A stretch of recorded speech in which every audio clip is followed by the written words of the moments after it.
Merhabalar, kanalıma ve videoma hoş geldiniz sevgili hanımlar.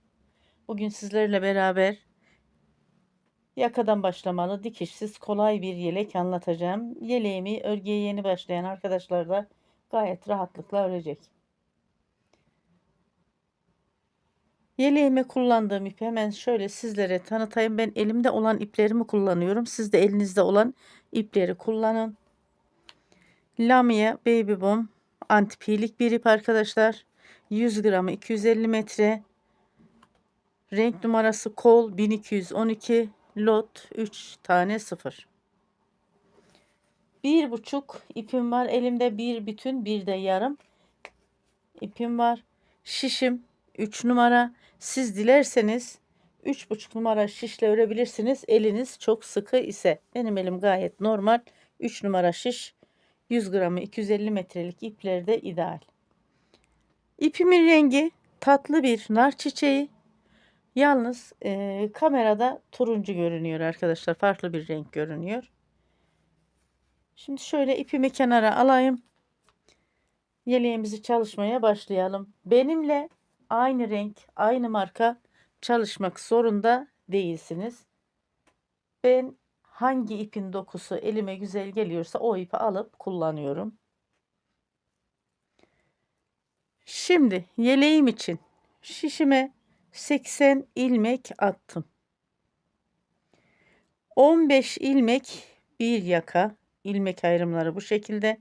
1 ilmek reglan, 9 ilmek kol, 1 ilmek reglan, 26 ilmek yeleğin arka sırt bölümü, 1 ilmek reglan, 9 ilmek kol, 1 ilmek reglan artırım ilmeğim ve 15 ilmek diğer yaka. Ben şişime ilmeklerimi attım. Örgümün ön yüzünden 4 diş haroşayı oluşturdum. Ayraçlarla da ilmekleri ayırdım. Sizlerin elinde böyle renkli ayraç yoksa renkli iplerle ayırabilirsiniz ya da ayırmaya da gerek yok. Benim söylemlerime dikkat ederseniz, elime dikkat ederseniz sizlerin ayırmasına hiç gerek kalmaz ilmekleri. Örgümün arka tarafını döndürdüm ve baştaki ilmeğimi örmeden aldım. İpimi öne aldım. Örgümün arka yüzünden bir diş daha haroşa sırası çalışacağım. Bakın, beni takip eden sevgili hanımlar biliyordur. Ben haroşayı ters ilmeklerle çalışıyorum. Şimdi nereye kadar bu sırayı örüp geleceğim? Şu mor ayraca kadar. Mor ayraçta yaka düşürme tekniğini çalışacağım. Ben bütün yeleklerimde hemen hemen yaka düşürme tekniğini çalışıyorum. Mor ayraca kadar örgümü ilerletip geliyorum. Örgümün arka yüzünden örgümü ilerlettim ve mor ayraca geldim. Burada 15 ilmeğim var. 1 2 ilmeğimi, kısa satır ilmeğimi aldım. Kaldı 13 ilmeğim. 13 ilmeğimin de 3 6 7 ilmeği ön pat ilmeğime ait. Örgümün ön yüzünü döndürüyorum. İpimi arkaya aldım. Dönmüş olduğum ilmeğimi örmeden aldım. İlmeğimi bir sıkılaştırdım. Bir ilmek düz ördüm. Ayracımı aldım kenara. Bir doladım. Artırdım. Bir ilmek reglan artırım ilmeğim düz. Ayracımı aldım kenara. Bir doladım. Bakın, dolayarak artırdım. 1 2 3 4 5 6 7 8 9 ilmek kol bölüm için ayırmış olduğum ilmeğim düz. Ayracımı kenara aldım. Bir doladım. Artırdım. Reglan ilmeğim, bir ilmeğim düz. Ayracımı kenara aldım. Bir doladım.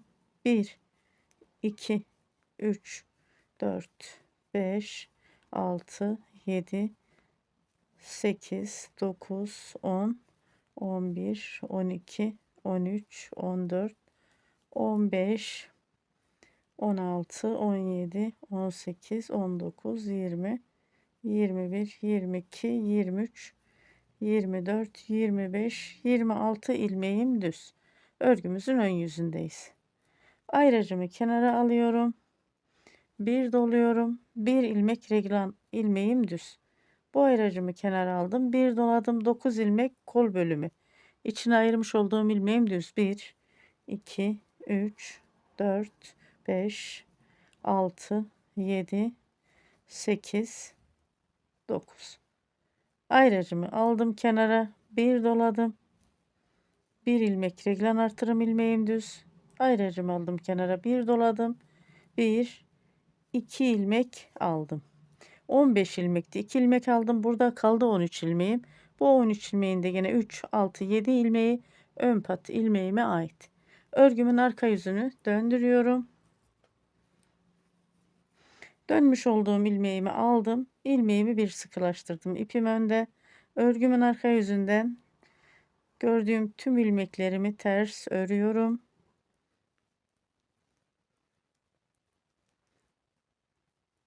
Nereye kadar örüyorum? Diğer yakadaki kısa satır ilmeklerine kadar örgümü ilerletip geliyorum. Örgümü ilerlettim ve kısa satır ilmeğime geldim. Bakın bu iki ilmeğim kısa satır ilmeğim. 13 ilmeğim vardı. 2 ilmek aldım. Örgümün arka yüzünden kaldı burada 11 ilmeğim. Örgümün ön yüzünü döndürdüm. Dönmüş olduğum ilmeğimi örmeden alıyorum. İlmeğimi bir sıkılaştırıyorum. Burada ip uzantısı olmasın diye. Hemen hemen bütün yeleklerimde yaka düşürme tekniğini anlatıyorum. Hiç es geçmiyorum yaka düşürmeyi arkadaşlar. Şimdi burada ajur ilmeğimize geldik değil mi? Yaka düşürme ilmeğim 4 ilmek düz ördüm. Bir doladım. 1, 2, 3 ilmek düz. Bir doladım. Kol bölümü için olan ilmeklerim düz. Roba modelim çok kolay bir model. İlmeklerimi ördüm. Ajur ilmeğime geldim. Bir doladım. 1, 2, 3 ilmek düz. Bir doladım. Yeleğimin arka sırt bölümündeki ilmeklerimi düz örüyorum. Burayı biraz hızlı geçiyorum. Bu sırayı da sıra başından sıra sonuna kadar anlatayım. Daha sonraki sıralarda sadece şu bir kolu ve iki reglanı anlatmamız yeterli.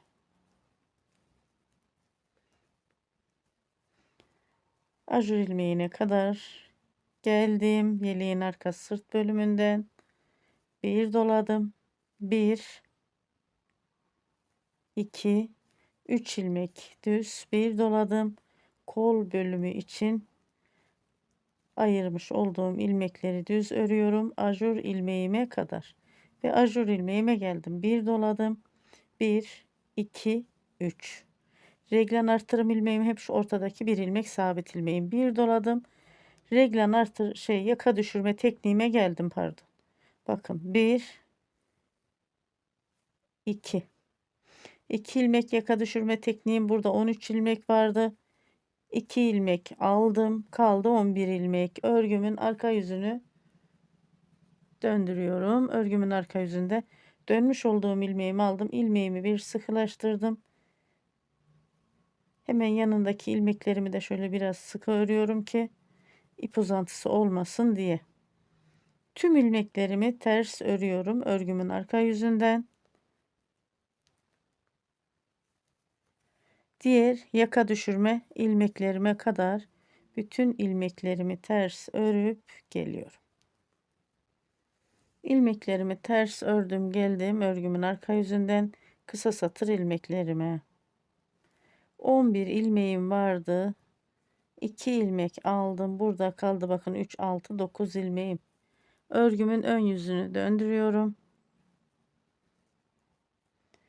Dönmüş olduğum ilmeğimi örmeden aldım. Şöyle ipim arkada. Düz ilmeklerimle ajur ilmeğime kadar devam ediyorum. Ve ajur ilmeğime geldim. Bir doladım. 1, 2, 3 4 5 ilmek düz ördüm. Bir doladım. Kol bölümü için ayırmış olduğum ilmeklerimi düz örüyorum. Bir doladım. 1 2 3 4 5 ilmek düz ördüm. Bir doladım, yeleğimin arka sırt bölümünü düz ilmeklerle devam ediyorum. Şöyle bakın arkadaşlar, bu her iki reglanda çalışmış olduğumuz tekniği hani dolayarak artırıyoruz. Ajur çalışıyoruz bu kolda ve diğer kolda, her iki reglanda da çalışalım. Kısa satır ilmeklerine kadar. Kısa satır ilmeklerine kadar örgümü ilerletip geliyorum. Örgümü ilerlettim. Kısa satır ilmeklerime geldim.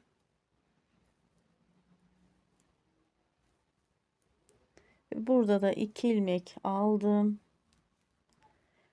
11 ilmeğim vardı. 2 ilmek aldım. 9 ilmek kaldı. Örgümün arka yüzünü döndürüyorum. Dönmüş olduğum ilmeğimi örmeden aldım. İlmeğimi sıkılaştırdım. Örgümün arka yüzünden tüm ilmeklerimi ters örüyorum. Diğer yakadaki kısa satır ilmeklerime kadar. Örgümün arka yüzünden ilmeklerimi ters ördüm. Geldim kısa satır ilmeklerime.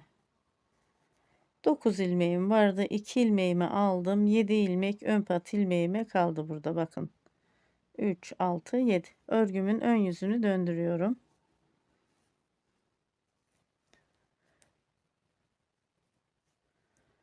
Dönmüş olduğum ilmeğimi aldım. Şöyle bir sıkılaştırdım. İpimi öne aldım. Bu sıra bir sıra haroşa öreceğim. Bakın. Robada ajur ilmeklerime kadar haroşa ilmeklerimi ördüm. Bakın, ters olarak. Burada 7 ilmeğim var. Şöyle reglan ilmeği görüyorsunuz. Bir ilmeği sabit. 3'er ilmek kenarda artan ilmeğim. Bunları da şöyle düz örüyorum. 1 2 3. Bir doladım. Bir ilmek reglan artırım ilmeğimi ördüm. Bir doladım. 1 2 3 ilmek düz.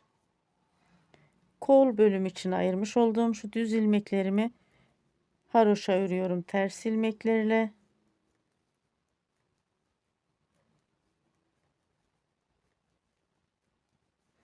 Ve ajur ilmeğime geldim.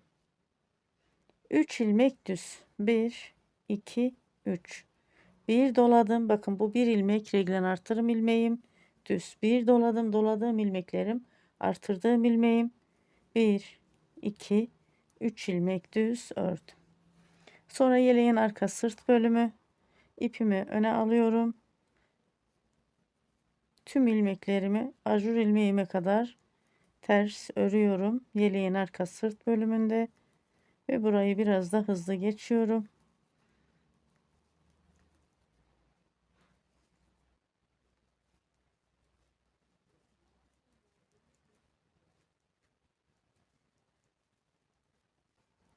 Ajur ilmeğime geldim. Burada 3 ilmek düz ördüm ajur ilmeğimle beraber. 1 2 3. Bakın, sabit reglen artırım ilmeğim. Bir doladım, artırdım, bir ilmek düz, bir doladım, 1 2 3 ilmek düz. İpimi öne aldım. Ajur ilmeğime kadar ters ilmeklerle devam ediyorum reglanda.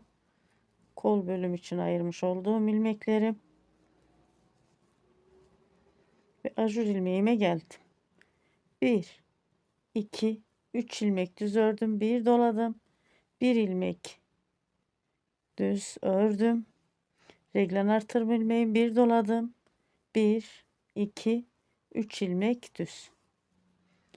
Sonra ipimi öne alıyorum, yaka düşürme ilmeğime geldim. Bakın, 1 2 3 4 5 6 ilmek, burası kısa satır ilmeğim. Bu 6 ilmek ters ilmeğimi ördüm. Yaka düşürme ilmeğimde. Burada 9 ilmeğim var. 2 ilmek daha aldım. Kaldı 7 ilmeğim. son kısa satır tekniğini çalıştık. 7 ilmek ön pat ilmeğime ait örgümün arka tarafını döndürüyorum. Dönmüş olduğum ilmeğimi örmeden aldım. İpimi öne aldım. Örgümün arka yüzünden yani yeleğimin tüm ilmeklerimi ters örüyorum.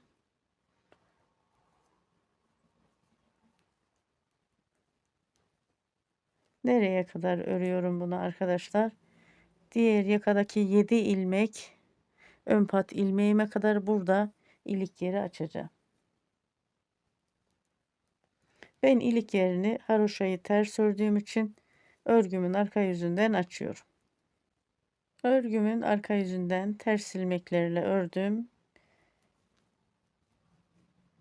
Geldim 7 ilmek ön pat ilmeğime kadar. Bakın bu 7 ilmek ön pat ilmeğime ait. 1 haroşa örüyorum ters ilmeklerle.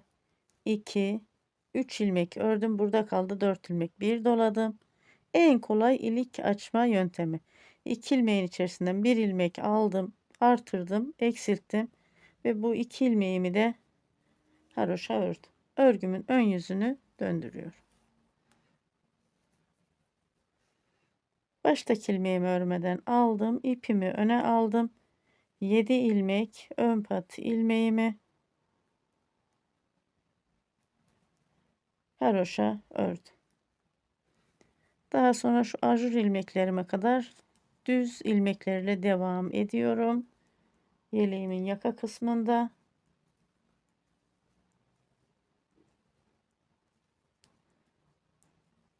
ve ajur ilmeğime geldim. Bir doladım. 1 2 3 ilmek düz ördüm. Doladığım ilmeğim, artırdığım ilmeğim. Bir doladım. Kol bölümü için olan ilmeklerimi düz örüyorum.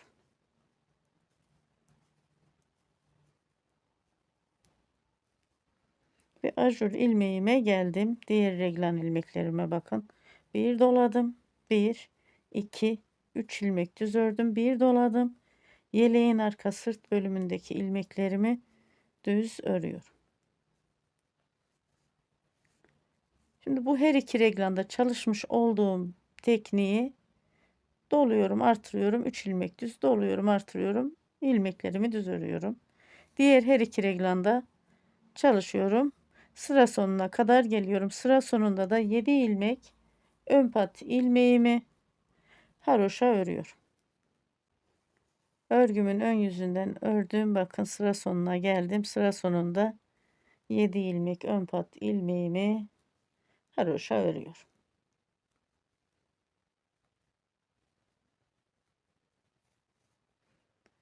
Örgümün arka yüzünü döndürüyorum. Baştaki ilmeğimi örmeden aldım ve ipimi öne aldım. Sıra başından sıra sonuna kadar tüm ilmeklerimi ters örüyorum. Buna 7'şer ilmek ön pat ilmeklerim de dahil olmak üzere pat ilmeklerimi haroşa örüyorum. Haroşa ilmeğim ters bildiğiniz gibi. Şimdi sıra sonuna kadar örgümü ilerletip geliyorum. Örgümün arka tarafından örgümü ilerlettim, geldim sıra sonuna. Örgümün ön yüzünü döndürüyorum. Robamız çok kolay arkadaşlar.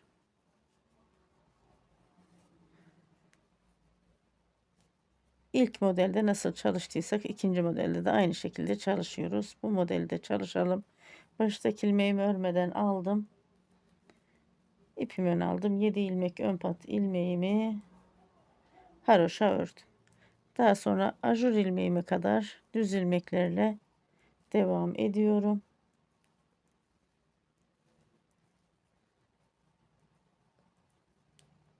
Ve ajur ilmeğime geldim. Bir doladım.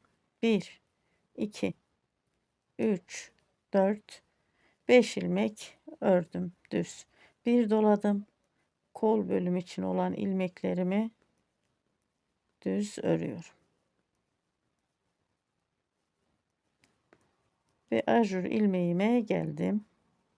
Bir doladım. 5 ilmek düz. Reglen artırım ilmeğim bunlar. Ve bir doladım. Yeleğin arka sırt bölümünü düz örüyorum. Şöyle. Bu her iki reglanda ve kolda nasıl çalıştıysak diğer her iki reglam ve kolda çalışıyorum. Sıra sonuna kadar, sıra sonunda da 7 ilmek ön pat ilmeğimi haroşa örüyorum. Daha sonra örgümün arka yüzünü döndürüyorum. Örgümün arka yüzünden sıra başından sıra sonuna kadar tüm ilmeklerimi ters örüp geliyorum. Örgümün arka yüzünden ördüm geldim. Şöyle bakalım. Hani daha fazla anlatmaya gerek duymuyorum haroşayı. Bu şekilde 6 model çalışalım. Her modelde 3 artırım yapıyoruz. 6 modelde 18 artırım çalışıyoruz. Yani 18 ajur şu şekilde. Bakın bir model bitti. İkinci modelin ilk sırasında önden bir sıra haroşa ördük. 2 model bitti. Şimdi 3. modelin ilk sırasında da önden bir sıra haroşa örüp bu şekilde devam edeceğiz. Şöyle örgümün ön yüzünden 14 haroşa sırası ya da 15 haroşa sırası artık nasıl olursa öreceğim. Arka yüzünden gelirken bir ilik yeri açacağım. Genellikle 15 haroşa sırasında açıyorum küçük yeleklerimizde. Şimdi 6 model çalışıyorum. 6 modelde 18 ajuru çalışıp artırımı geliyorum. Daha sonra kol ve beden ayrımı için haroşa çalışmamıza beraber devam ediyoruz. Robayı ördüm geldim. 6 model çalıştım. 6 modelde 18 artırım yaptım arkadaşlar. Örgümün ön yüzünden 14 haroşa sırası oluştu ve arka yüzünden gelirken de ilik yerimi açtım bakın. Şimdi örgünün ön yüzünden haroşa çalışması yapacağız kol ve beden ayrımı için. İlmek sayılarımı da hemen sizlere vereyim. Bir ön yaka 34 ilmek, kol 47 ilmek, yeleğin arka sırt bölümü 62 ilmek, diğer kol 47 ve diğer yaka 34 ilmek. Şimdi örgünün ön yüzünden haroşa çalışmamıza başlıyorum. Şu şekilde yaptım ayrımları. Bakın arkadaşlar. Şöyle bir ilmek şu reglan artırım sabit ilmeğimi kola verdim. Hani kol rahat olsun diye.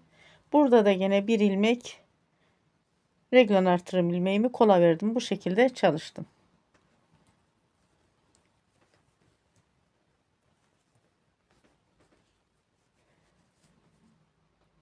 Baştaki ilmeğimi örmeden aldım. İpimi öne aldım. 7 ilmek ön pat ilmeğimi haroşa ördüm.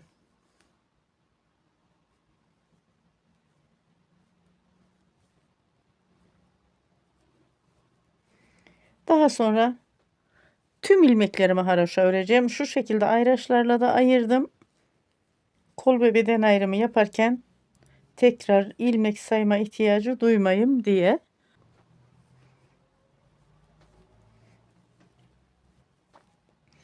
Haroşa ilmeklerimi biliyorsunuz ben ters ilmeklerle çalışıyorum. Sıra sonuna kadar tüm ilmeklerimi ters örüp geliyorum. Örgümün ön yüzünden sıra sonuna geldim. Tüm ilmeklerimi ters örerek. Hani bir diş haroşa dişi oluşturdum. Şimdi örgümün arka yüzündeyim. Baştaki ilmeğimi örmeden aldım. İpimi öne aldım. Örgümün arka yüzünden de sıra başından sıra sonuna kadar tüm ilmekleri ters örüyorum. Yani örgümün arka yüzünden de haroşa sırası oluşturuyorum.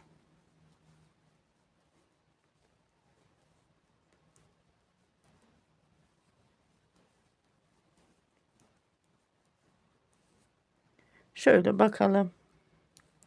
Şimdi bu şekilde örgümün ön yüzünden 3 diş haroşa dişi oluşturup geliyorum kamera dışında.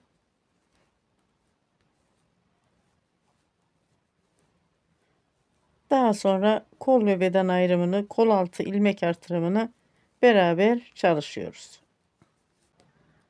Örgümün ön yüzünden 3 diş haroşayı oluşturdum, geldim. Şimdi bu sırada kol ilmeklerini kapatacağız. Baştaki ilmeğimi örmeden aldım. İpimi öne aldım ve 7 ilmek ön pat ilmeğimi haroşa örüyorum. Baştaki ilmeğimle beraber. Daha sonra buradaki kırmızı ayraca kadar düz ilmeklerle devam ediyorum.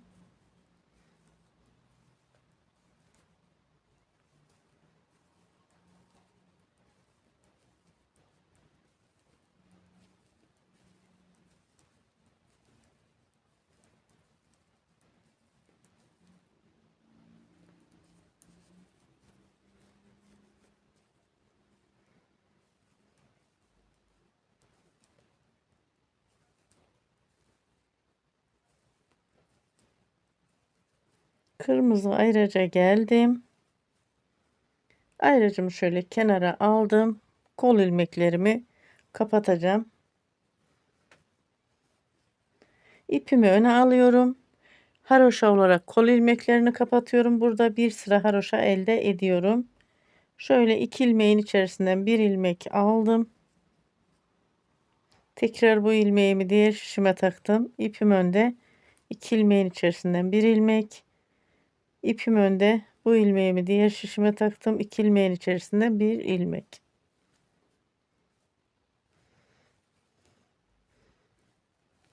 İlmeklerimizi ne çok sıkı ne de çok gevşek kapatalım. Örgümüzü nasıl ördüysek aynı ayarda. Sıkı kapatırsak bu kol ağzı kasar. Gevşek kapatırsak da bu kapattığımız ilmekler çok çirkin durur. Bunun için örgüyü ördüğümüz ayarda ilmeklerimizi kapatıyoruz. Şimdi şu mavi ayraca kadar kol ilmeklerimi kapatıp geliyorum. Kol ilmeklerini kapattım. Mavi ayraca geldim. Ayracımı kenara aldım. Bu bir ilmek kola ait, bir ilmek de yeleğin arka sırt bölümüne ait. 2 ilmeğin içerisinde bir ilmek aldım ve yeleğimin arka sırt bölümü ilmeğini tamamladım. Bakın bu şekilde kol ilmeklerini kapattım. Şimdi örgümü döndürüyorum. İlmek artırıyorum kolda. Burada ben 5 ilmek artırıyorum. Bakın 1 2 3 4 ve 5. 5 ilmek artırdım. Şimdi şu şekilde bakın kol altı ilmeklerini birleştireceğim. Şöyle. İlmek kapattığım yerde burada bir ip uzaması oluyor. Bakın şuradan şöyle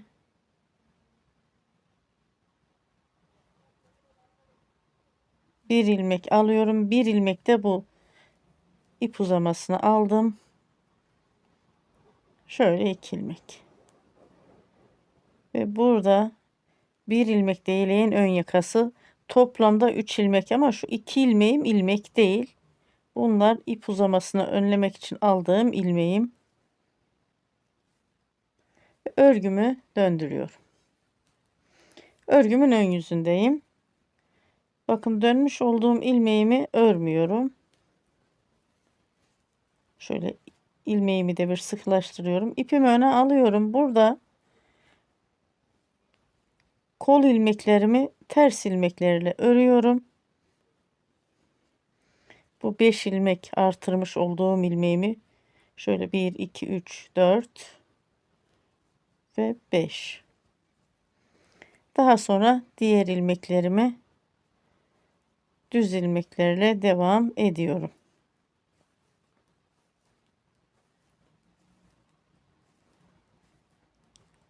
Hani bu ilmeklerimi ters aldım ki kol altında şöyle bir tokluk olsun diye düz ilmeklerle örersem burası böyle bir ince ve zayıf durur arkadaşlar. Şimdi yeleğimin arka sırt bölümünden düz ilmeklerle devam ediyorum. Nereye kadar?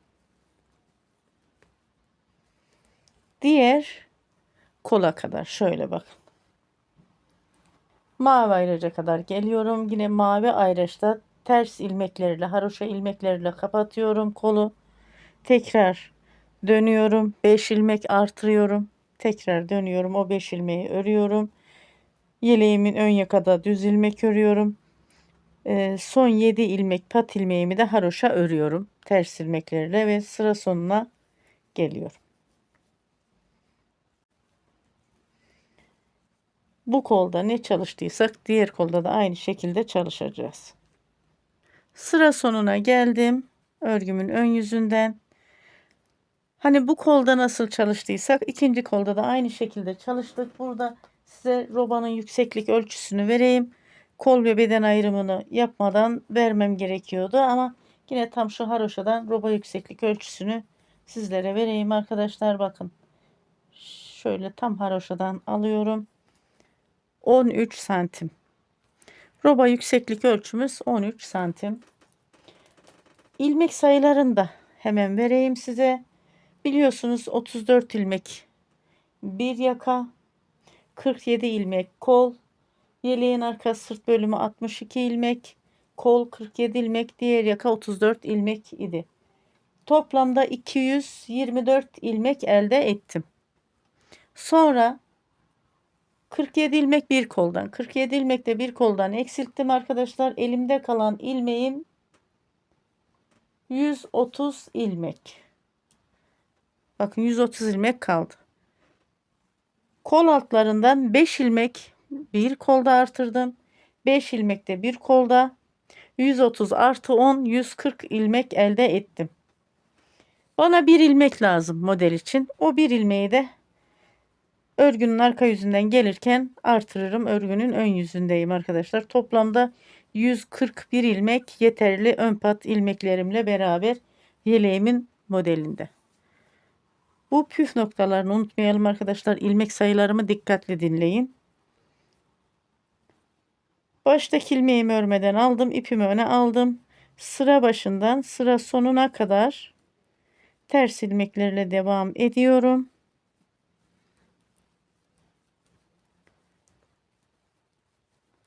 Burayı biraz hızlı geçeyim. Hemen bir ilmek gizli artıracağım. Onu da sizlere anlatmaya çalışayım.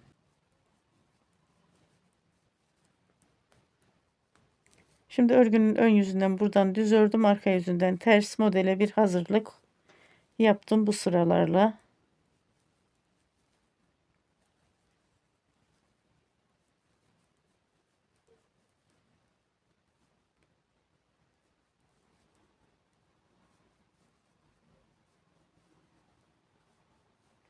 Kol altı ilmeklerimi de ördüm. Hemen şuradan kol altından bir ilmek artırayım. Şöyle arkadaşlar bakın.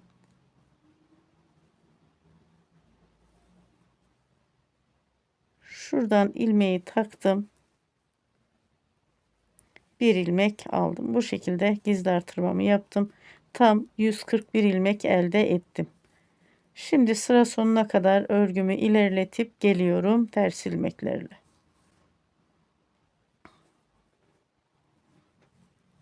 Örgümün arka yüzünden ördüm geldim, tüm ilmeklerimi ters ve örgümün ön yüzünü döndürüyorum. Yeleğimizin model çalışmasına başlıyoruz.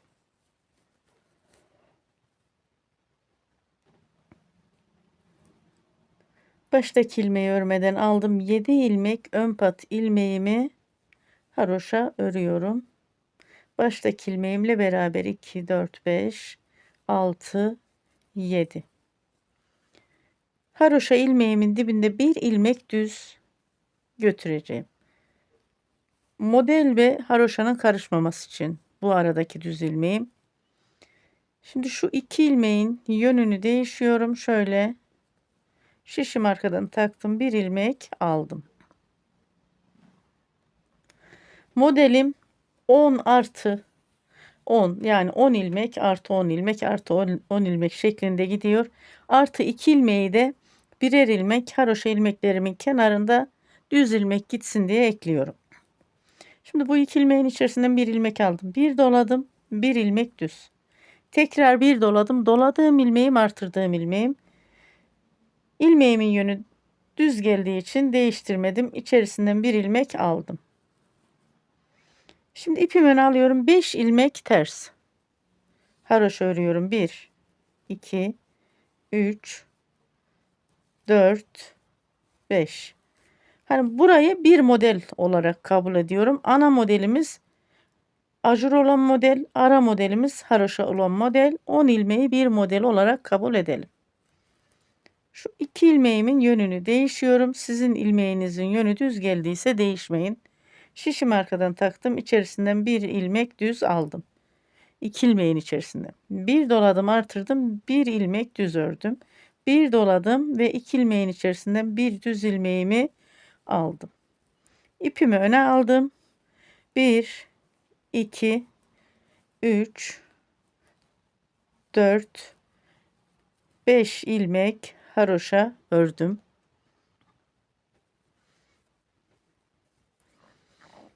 Sonra şu 2 ilmeğimin yönünü değiştim yine. Şişime 2 ilmeğin arkadan taktım. İçerisinden bir ilmek aldım düz. Bir doladım. Bir ilmek düz, bir doladım. 2 ilmeğin içerisinden bir düz ilmeğimi aldım. İpimi öne aldım. 1, 2, 3, 4, 5 ilmek haroşa ördüm. 2 ilmeğimin yönünü değişiyorum. 2 ilmeğin böyle arkadan şişimi taktım. İçerisinden bir düz ilmek aldım. Bir doladım. Bir ilmek düz, bakın, bir doladım. 2 ilmeğin içerisinden bir düz ilmek aldım. Doladığım ilmeklerim artırdığım ilmeğim. Sonra 5 ilmek haroşa örüyorum. Ters ilmeklerle 2, 4, 5. 2 ilmeğimin yönünü değişiyorum. Şişimi 2 ilmeğin arkasından taktım. İçerisinden bir ilmek, bir doladım. Bir ilmek düz, bir doladım. 2 ilmeğin içerisinden bir düz ilmek aldım. Tekrar 5 ilmek haroşa örüyorum. İşlem tekrarı bu şekilde arkadaşlar. Sıra sonuna kadar örgümü ilerletip geleyim. Sıra sonundaki bir modeli yine beraber çalışalım. Yani şu 5 haroşa ve ajur olan modeli.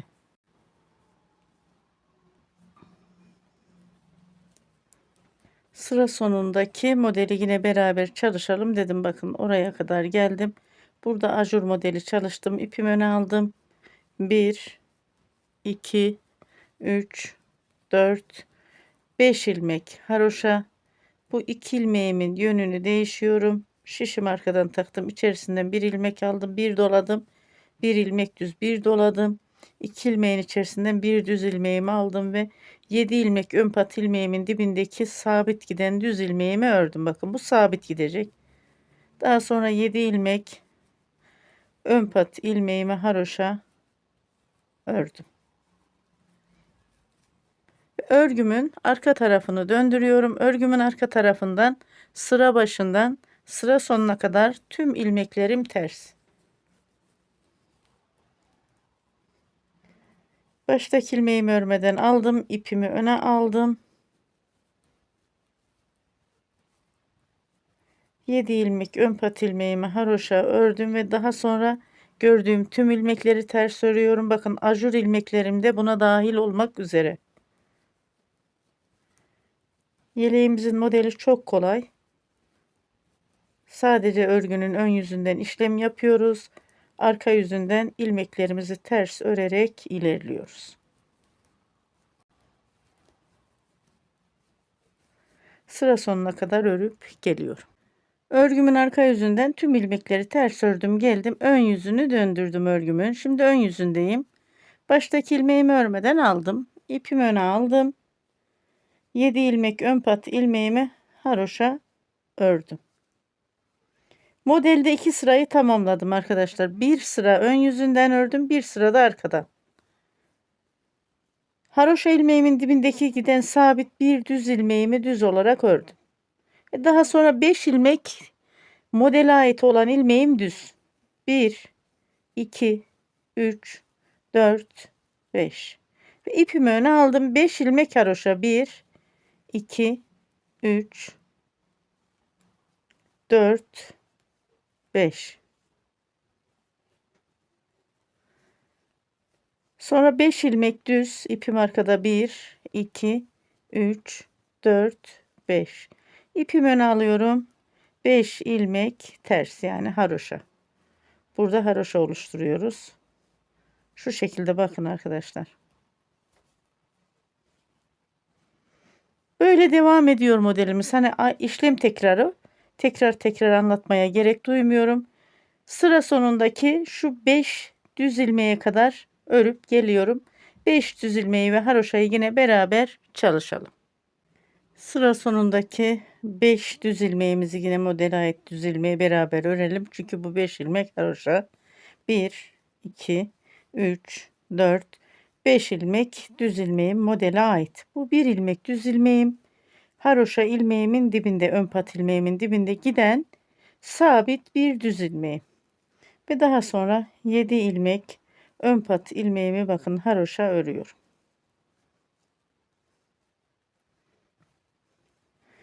Örgümün arka yüzünü döndürüyorum. Örgümün arka yüzünde baştaki ilmeğimi örmeden aldım, ipimi öne aldım. Sıra başından sıra sonuna kadar tüm ilmeklerimi ters örüyorum. Haroşa ilmeklerimi biliyorsunuz ben ters ilmeklerle oluşturduğum için böyle bir kolaylık oluyor bana da. Sizlere de bu şekilde örmenizi tavsiye ederim. Haroşa ilmeklerinizi ters örerseniz bu gibi modellerde örgünün ön yüzünden işlem yapılıp arka yüzünden işlem yapılmayan modellerde gayet kolay oluyor. Şimdi sıra sonuna kadar ters ilmeklerle örgümü ilerletip geliyorum. Örgünün arka yüzünden tüm ilmeklerimi ters ördüm, geldim. 4 sırayı tamamladım. Bir modeli de tamamladım. Modelimiz kaydırmalı. Şimdi şu ajur olan modeller haroşa üzerine geçecek. Haroşa olan model bu ajur ve düz ilmek üzerine. 4 sırada bir model kendini yeniliyor. Baştaki ilmeğimi örmeden aldım. İpimi öne aldım. 7 ilmek ön pat ilmeğimi haroşa ördüm.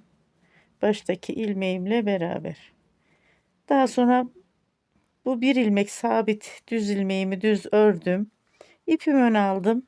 1, 2, 3, 4, 5 ilmek haroşa. Çok kolay yeleğimizin modeli arkadaşlar. Ve daha sonra şu 2 ilmeğimin yönünü değiştim. Şişim 2 ilmeğin arkasından taktım. İçerisinden bir düz ilmek aldım. Bakın 2 ilmeğin içerisinden bir doladım, artırdım. Bir ilmek düz, bir doladım ve 2 ilmeğin içerisinden bir düz ilmek aldım. İpimi öne aldım. 1, 2, 3, 4, 5 ilmek ters ördüm. Yani haroşa ilmeklerim. Sonra şu 2 ilmeğimin yönünü değişiyorum. Şişimi 2 ilmeğin arkasından taktım. İçerisinden bir düz ilmek, bir doladım. Bir ilmek düz, bir doladım. Doladığım ilmeklerim artırdığım ilmeklerim. Ve 2 ilmeğin içerisinden bir düz ilmek aldım. Sonra ipimi öne aldım. 1, 2, 3, 4, 5 ilmek haroşa ilmeğimi ördüm, ters ilmeğimi. İşlem tekrar olduğu için daha fazla anlatmaya gerek duymuyorum. Sıra sonuna kadar bu şekilde ilerleyelim. Sonra sıra sonunda yine şu bir modeli ajur ve haroşayı beraber örelim. Sıra sonundaki modele geldim. Bakın burada haroşa. Şimdi haroşa ilmeklerimin üzerine de ajur çalışacağım. Bu 2 ilmeğimin yönünü değiştirdim. 2 ilmeğin içerisinden bir düz ilmek aldım, bir doladım, bir ilmek düz ve 2 ilmeğin içerisinde yine bir düz ilmek aldım. İpimi ön aldım. 1, 2, 3, 4, 5 ilmek haroşa ördüm. Sonra bakın bir ilmek düz ilmeğim sabit. 7 ilmek haroşa ilmeğimin dibinde, ön pat ilmeğimin hemen dibinde. 1, 2, 3, 4, 5, 6, 7 ilmekte ön pat ilmeğimi ördüm. İkinci modelden de birinci sırayı tamamladım. Ve örgümün arka yüzünü döndürüyorum. Baştaki ilmeğimi örmeden aldım. İpimi öne aldım. Örgümün arka yüzünden sıra başından sıra sonuna kadar tüm ilmeklerimi ters örüp geliyorum. İkinci modelde üçüncü sırayı tamamlıyorum. Örgümün arka yüzünden ördüm geldim. Tüm ilmeklerimi ters olarak ikinci modelden ikinci sırayı tamamladım. Şimdi üçüncü sıradayız. Modelimizde tekrar. İpimi öne aldım. 7 ilmek ön pat ilmeğimi haroşa ördüm. Sonra bir ilmek bu sabit ilmeğimi düz ördüm ve 5 ilmek haroşa.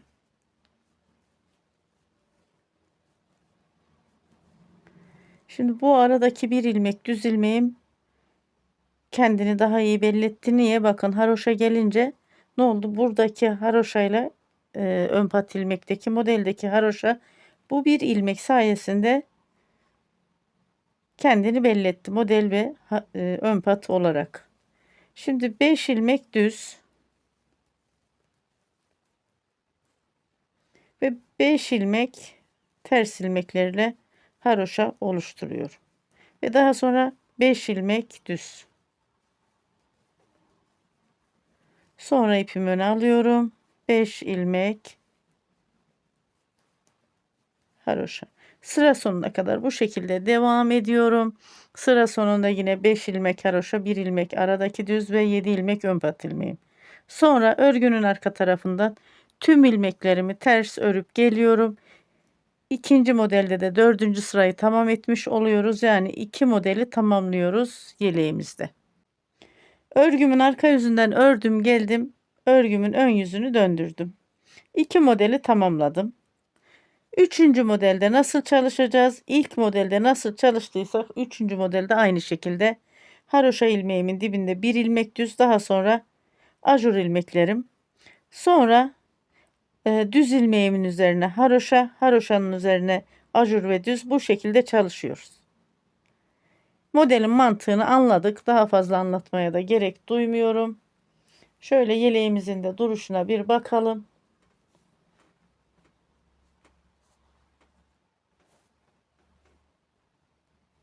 Bakın bu şekilde yeleğimiz. Kol altı ilmeklerinden ölçüsünde bir alayım. Beden genişlik ölçüsünü. Yeleğimi bitirdiğim zaman, düğmelerini diktiğim zaman bana net bir ölçü verir. Şimdi tahmini bir ölçü. 28 santim. Yeleğimizin beden genişliği şu anda 1 yaş yelek genişliğinde ölçümüz. Şimdi ben yeterli bir ölçüye gelene kadar öreyim. Model tekrarı. Daha sonra etek ucunda yine haroşa kısmını ilmek kapatmayı falan beraber çalışırız. Yeterli bir ölçüye gelene kadar yeleğimi ördüm geldim. Etek ucu haroşasını beraber çalışacağız. Toplamda 20 model çalıştım. 4 ilik yeri açtım. İlk ilik yerinden sonra ikinci ilik yerini örgümün ön yüzünden 14 haroşa dişi oluşturdum. Arka yüzünden gelirken açtım. Daha sonraki ilik yerlerini örgünün ön yüzünden 15 haroşa dişi oluşturarak açtım. Bu şekilde yeleğimin boyunu ayarladım. Hani ilik yerlerinin orantılı olması için arkadaşlar.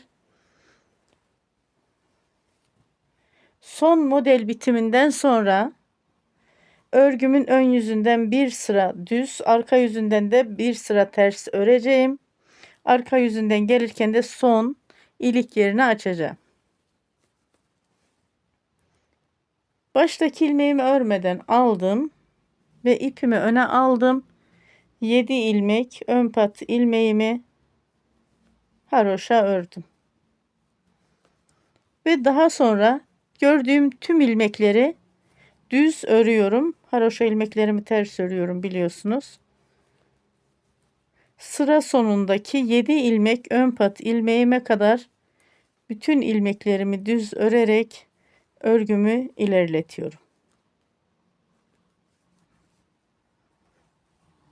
Sıra sonuna kadar örüp geliyorum. Sıra sonuna geldim ve 7 ilmek ön pat ilmeğimi de haroşa örüyorum.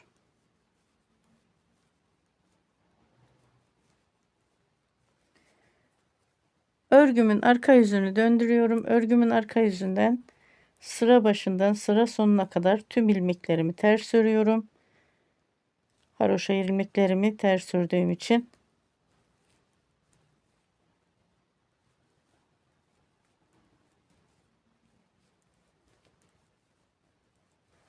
nereye kadar bu şekilde ilerliyorum. 7 ilmek ön pat ilmeğim kalana kadar orada son ilik yerine beraber açalım. Örgümü ilerlettim.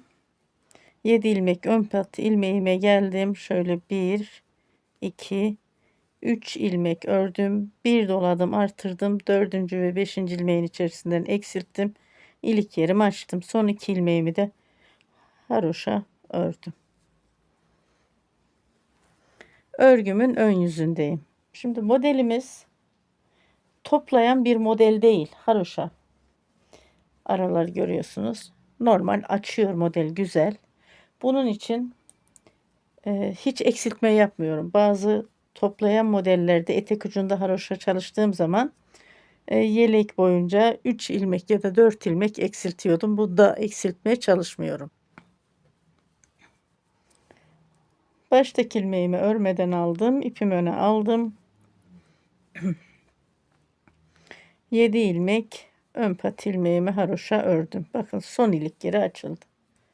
Örgünün ön yüzünden haroşa ilmeklerle devam ediyorum. Yeleğimin arkadaşlar bakın.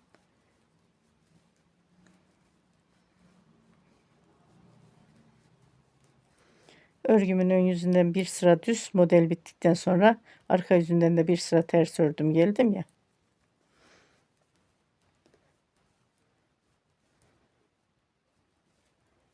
Sıra sonuna kadar örgümü ilerletip geliyorum.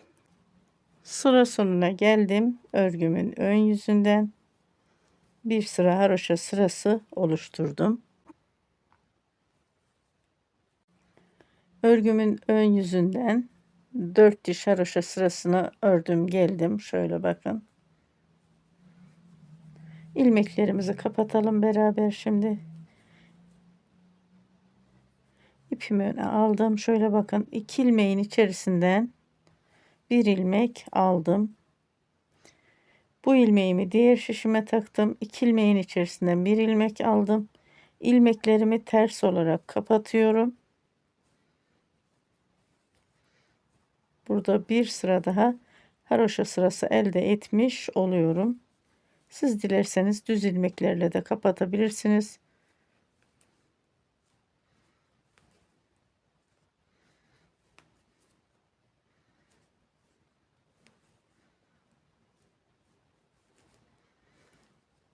İlmeklerimi kapatayım. Düğmelerimi de dikip geleyim.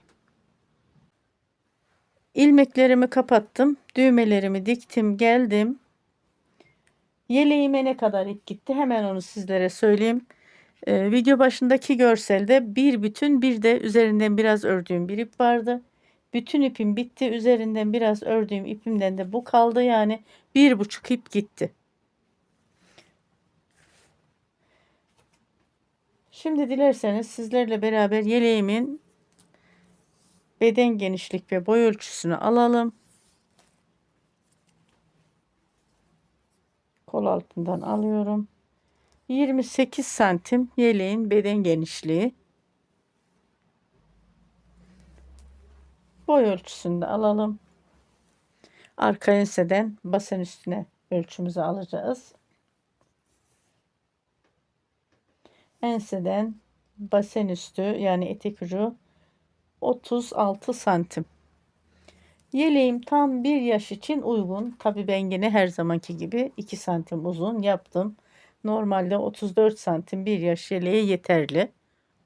Standart ölçü 28 santim genişlik, 34 santim boy. Ama dediğim gibi ben yine biraz uzun yaptım ki çocuklarımız, emekler, 1 yaşındaki çocuk emekler, yeni yürümeye başlar, eğilir kalkar, sırtı beli açılmasın diye biraz daha uzun yaptım. Yeleğimizin ön yakası bu şekilde. Arka tarafı da bakın bu şekilde.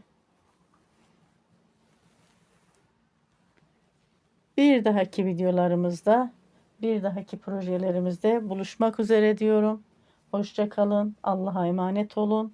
Sevgiyle kalın.